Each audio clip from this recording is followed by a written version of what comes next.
Gail Ressler is another interesting character, a BS in interior design. She has a woman-owned business, and she works not only in residential but business interiors. We'll be back again for those of you who are still in the workforce and shopping and going to other environments, because there are many of us that are convinced that seniors are not going to special built housing. Many of them will never adapt what they have. I'm sorry, but we will not be probably 100% successful unless we admit to our own aging. And so I'm glad that folks like Gail Ressler have been thinking about the design of places beyond residences. She'll be focused on residences today. Okay, the question that I want to address is, does your furniture support you? Maybe something you haven't thought about too much. The first illustration is showing outdoor space, but I want you to think about moving through your apartment in the same way that a sidewalk goes through a garden, that the path of your circulation needs to be clear, the way this sidewalk is clear and branches off. And though you might or might not be used to looking at plans, think of that sidewalk going through your apartment. And in these two layouts, both of which are, I think, realistic size apartments for New York, you see how you would move through the space from the front door through to the kitchen, on the studio, through the kitchen, to the bedroom and the bath. That left plan shows a pocket door to the bathroom, which is something to think about as an option. Or the one-bedroom apartment on the right, entering into the living room, having a clear path through back to the bedroom, clear path to the bathroom, or alternatively go into the kitchen. And the way you'll have to think about that is for your own needs, which are going to vary, whether you're able-bodied, using a wheelchair to get around, using a walker, which you might just use at home. Some people are using them for an injury or a temporary situation, or just for the extra security at home, even if you don't need it when you go out.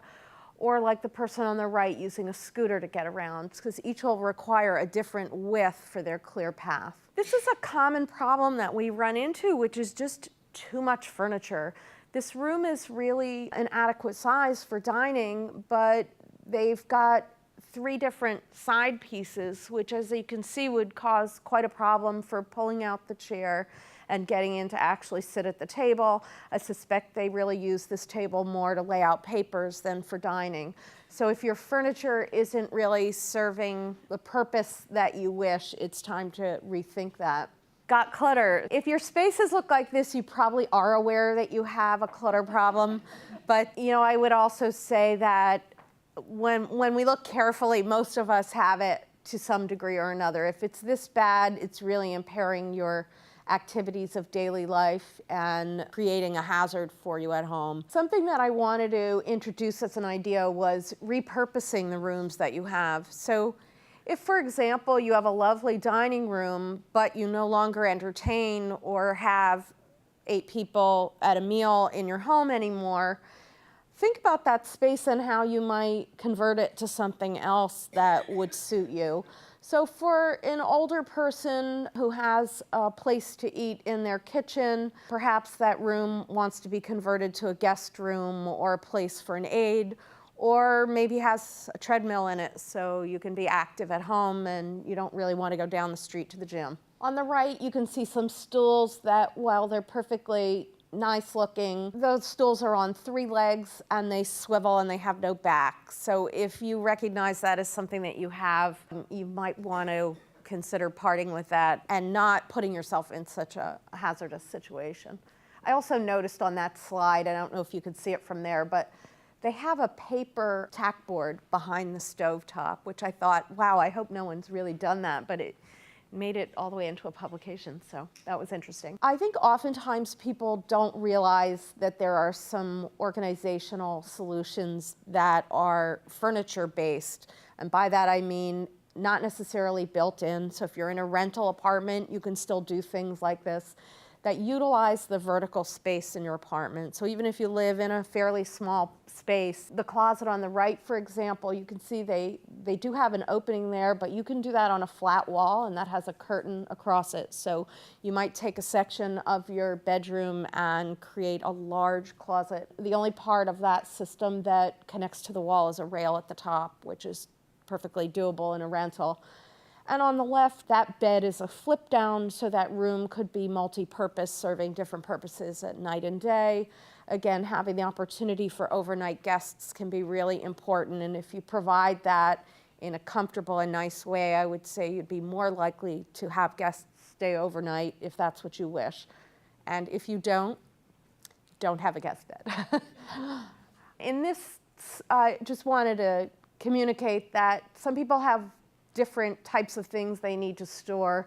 In this solution on the right, we created a long bench seating situation and hid numerous paper files in it. So there are ways that you can accommodate your papers without living in a file room. On the left is a home office with some shelves that go all the way up to the ceiling and are bridged over the desk and work really well for that owner. Now going space by space, in the entryway, it's good to think about some of the things that you use every day and that you need on your way in or out of your home. Some storage is good there, some seating to change shoes. Maybe your shoes are wet or you just use different walking shoes on the street. It's good to have a seat there.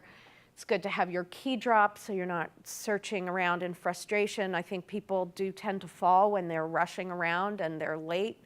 Not that I've ever been, but you know, it's good to have those things organized in your entryway. Everyone has to work with the space they have. I mean, those are fairly generous spaces in these images, but something to think about. It's good to have the mirror so you can make sure that you are looking the way you want before you go out, and also a place to drop your mail. And lastly, I wanted to mention buzzer access. I've found that with many of my clients, just answering the door is a little bit of a stressful trip. Maybe your groceries are getting delivered, so they rush to the doorway quickly, and then you have to buzz them in, so it sort of throws you off your balance.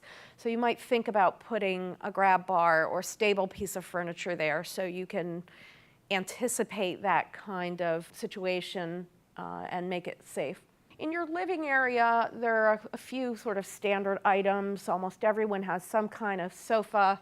This illustration just shows that there are numerous types, but maybe you haven't really replaced yours in a long time or haven't really thought about what the choices mean. So I wanted to show you this and just mention that if the seat is too soft or has you seating too low, or if the seat is too deep, it's going to be really hard to get in and out of. If you don't have arms, you know, you won't be able to push up off of that. You can see that some of them have back cushions, some of them don't. Depending on your height, you want it to fit you, and you can make choices that fit you. And sometimes by something as simple as replacing a sofa, your home can work significantly more comfortably for you. On the lower left, you can see a couple of chairs, and I just wanted to make the point that there are numerous styles that will achieve the things you need. These happen to both be reclining chairs, and some people really like reclining chairs because you don't have the extra floor space taken up by an ottoman, but you're able to elevate your feet, which is sometimes really important for older people with different circulatory issues, etc.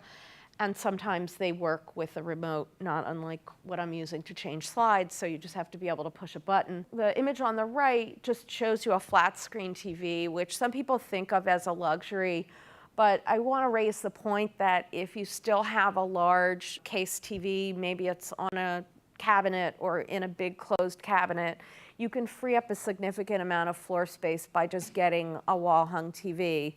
And besides being great in its other ways that are conventionally thought of, you can make your tight space have a little bit more circulation space and your viewing distance appropriate from your chairs. In your dining area, there's a few things to think about that you may not have considered. On the left, that particular table has flip down sides to the circle so that when the resident's eating by themselves or with just one other homeowner, you have plenty of circulation space, but when they have company, they can open it up. There's some storage right in the base of the table, which is great for not traveling back and forth to your kitchen so many times. You can just keep it simpler. And on the right, in a variety of styles, are chairs that are appropriate. I think the most important things are the seat height should be appropriate for your body and firm enough for you to get in and out of. Generally speaking, arms are better than armless, so you can lower yourself slowly or raise yourself.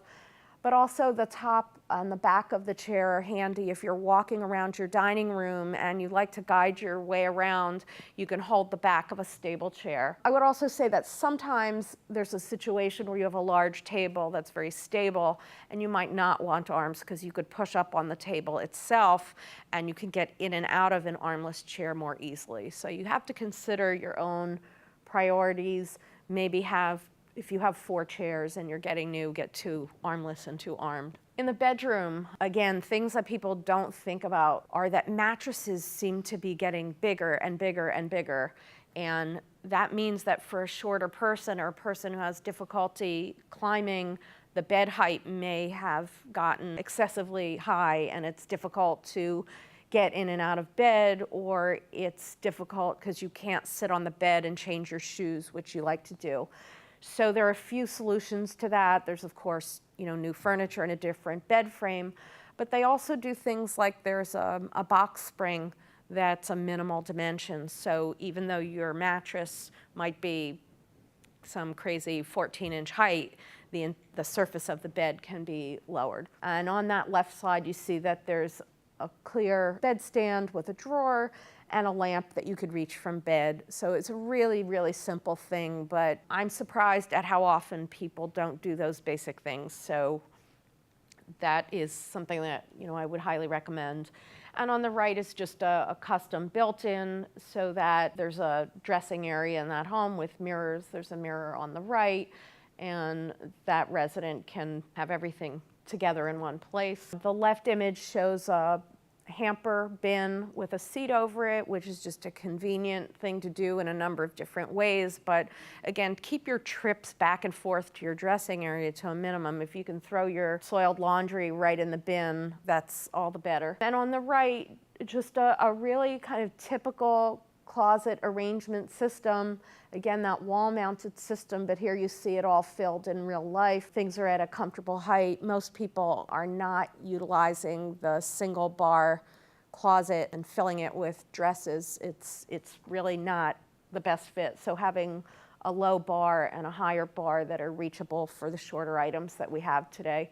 Also, just pointing out that on the door there's, let's see if I can use this. On the door here, there's some translucent pockets for shoes, so you can see what you have and reach them easily.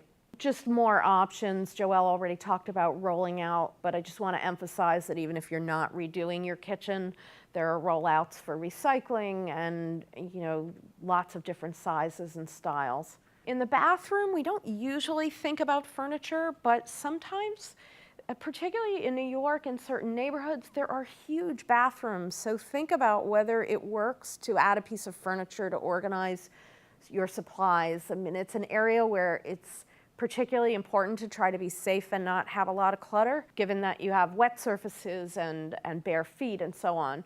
So there are wall-hung cabinets with glass doors, there's floor-standing cabinets, and then the left image just shows open shelving and a furniture piece that would be handy for towels or toiletries and so forth. And again, showing on the right a shower stool that's aesthetically very nice and I think something anybody would find convenient to have in their shower. Windows and doors, don't block your access. Having to climb around to adjust the window shades is not a good idea. On the left, you see those more traditional drapery. I think people who decorated many years ago are probably more likely to have something like that. But be careful of that as a fire hazard with lamps beside them. Or sometimes there's a style where they pool on the floor or they've stretched out over the years and it's something you can trip on, especially if kids have been playing and pulling them down and they're not quite hanging as level as they look in the image. And on the right, I wanted to show something people might not be familiar with, but that just showing that shades can be lowered from the top so you can still have your privacy and let light in. Glare is often a problem as your eyes age, and it's a good idea to be thoughtful about what your window treatments are. They don't have to be terribly expensive, but you want to make sure that what you have is serving you, because there's often a certain time of day when the sun is just glaring in, and that would be really problematic for vision. I want to talk just briefly about artwork and photos. Sometimes some of the clutter is lots and lots of pictures of family and so forth, and it's a great idea to use your walls for that. It can be aesthetically lovely. It can be a really nice thing for people who have issues with memory or Alzheimer's to be able to look at the images of their family. And it can also just be an organizing element to make an area work. That one on the right is just in a hallway where you might otherwise not be using the surfaces of the wall. And on the left you see, in a living room, an artwork arrangement that just makes the space pleasing. Lastly, I wanted to just talk about visitability, which is a little bit of an awkward term, but what it really means is that you want your home to be able to be visited by your family members, your friends, whether your visitors are people who are more limited in their mobility or whether you are.